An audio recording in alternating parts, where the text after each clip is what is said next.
In today's video, we're going to be talking about what happens when you break the rules of SEO. We're going to be using two examples. The first example is this one right here, which is a blog post without any featured image.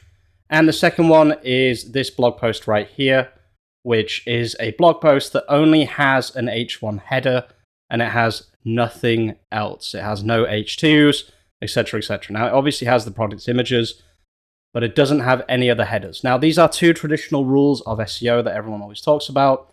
The first one being the featured image. And I wanted to do this experiment because I hate doing featured images. I honestly think they're a waste of time. As you can see right here, I've been using DALL-E to do these featured images. For me, it makes absolutely no difference and it's completely pointless wasting time on featured images. And I hate being told by clients that, featured images are important, etc., etc. So I wanted to do this test to kind of prove myself right. So the first thing we'll do is we'll have a quick look on Search Console at how these two pages are performing. And I think you might be shocked at just how well they are doing. First of all, with no featured image, and second of all, with no H2s or H3s.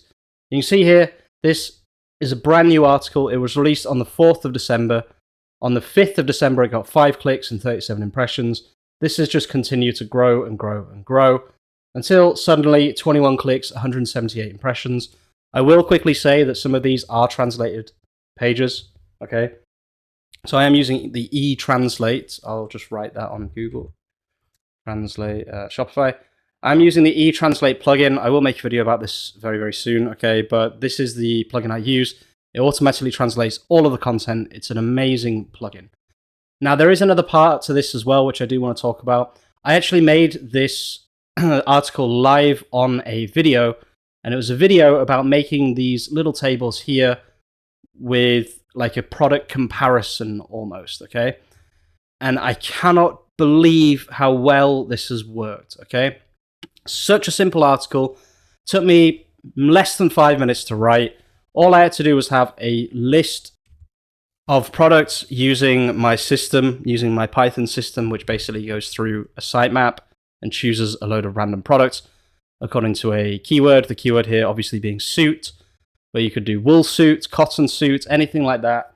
So I am going to be doing another experiment very, very soon where I make more of these articles with these comparison tables at the very top and then just write some crap content around it using ChatGPT. And yeah, this is working really, really well. But the interesting thing is there is no featured image. So that's the first part of this experiment, okay? Obviously, there is a lot of, HTML formatting, etc. on this page. There's a lot of internal links. There's a lot of headers. These are the important things according to Google. But interestingly, they might not be the important things because I also did another experiment, like I said at the beginning of this video. The Best Men's Clothing Brands 2024, and this time there's not a single H2 or H3 header.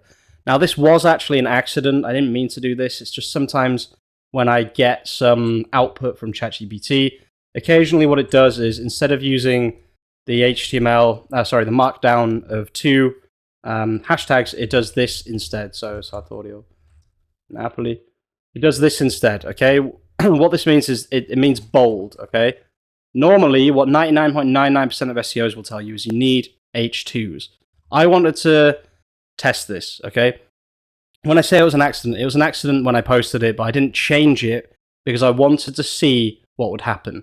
The results are, again, pretty ridiculous, to be honest with you. Like, this is an article that is, let's see how old. 21st of December, so it's a week old. And on its most recent date, it got 58 impressions and 7 clicks. Right here, we've got 64 impressions and 5 clicks. So I'm expecting this to pop eventually. It'll just take a little bit more time.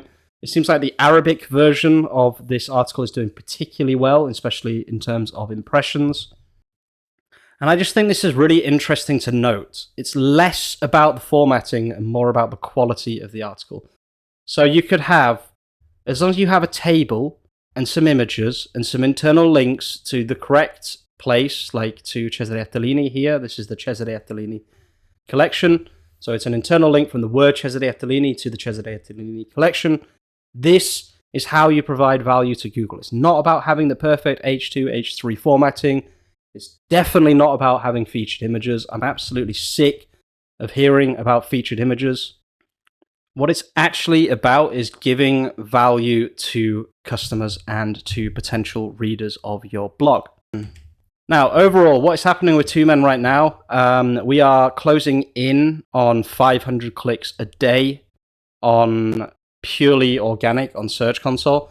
If I show you a couple of other things that I've never talked about on this channel before, which I think people will find very, very interesting, it's actually Yandex and Bing. Now, these are two separate search engines that not that many people talk about.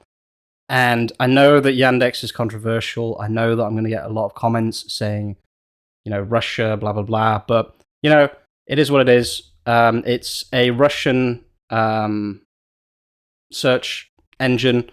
I added Two Men to this before what happened with Russia. So yeah, just please don't comment saying that. It's so pointless.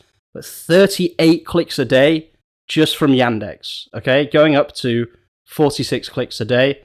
And then if we quickly go on Bing, you'll see that the clicks are lower, but still 7 clicks a day, okay? So we'll get a little calculator up. And we'll do 4, 5, 6 plus 38 plus 7. Okay, 501 that was. I did it in my head. I don't know what happened with the calculation there. So this is where the 500 clicks per day are coming from. A lot of people will say, they'll see this community post that I made saying, 500 clicks per day, this autoblogger works, which by the way, a lot of this traffic is from the autobloggers. And it says 504, but then Search Console says 456. So that's where the extra clicks are coming from. And also this comment here, I have to point this out, okay? You also run paid ads for this website. It helps your SEO ranking. That's not true. I don't know. Why do I even comment? Why do I even reply to this kind of comment? How many backlinks do you buy? Again, a lot of this is not from backlinks. Yes, we work with an agency who have provided us with some good backlinks. But the majority of this traffic is from the collections, it's from the blogs, and it's from them being translated into 20 languages, okay? Do not leave comments if you don't know what you're talking about. It's so frustrating for me. Let me just show you what I mean. If I just do Arabic, which is one of our 20 languages on Two Men, you'll see that it gets about 24 clicks per day, okay? That's just Arabic. Then we have Danish, Dutch, and 18, 17 other languages, and English on top of that. Yes, backlinks have helped rocket this a little bit faster. But I do not give 100% credit to backlinks. I give 90% credit to content and translation and 10% to backlinks. I just wanted to talk about that. I'm probably not going to reply to any more comments on that say anything like that, okay? Thanks for watching, guys, and I will see you very, very soon with some more content. Happy New Year. Peace out.